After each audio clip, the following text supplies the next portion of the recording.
Or like it's kind of like it's not a status symbol really that's stopping you from being a better person. It's the how do you fit in or align your life well. Yeah, I think validation is the enemy to happiness, honestly. I actually think validation, looking back, drove me to do things that I didn't love because it was the things you were talking about, like are people viewing me as successful? And a lot of times the financial side comes with that. But I also think that stems from like being an athlete. We work with a lot of athletes and constantly talking to pro athletes, and the mental health side has grown quite a bit. Good. But at the same time, I'll hear people say like my performance doesn't dictate my worth. And that's not my value. My value as an athlete is not how I perform. And sometimes, I 100% agree and I get what they're saying. But on the flip side, I think a lot of times it's understanding what you want and like how you define purpose. Because as an athlete, if you wrote down what success looked like for most people, or validation, or someone's worth, Yeah. if you made a list, right, like of 20 things, let's say,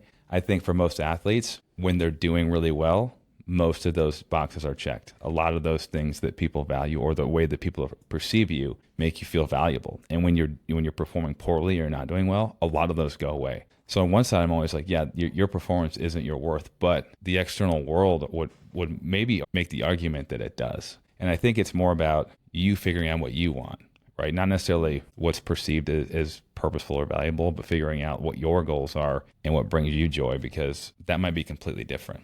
But that validation is it's addicting, but it can also be so detrimental for you actually figuring out what would make you happy.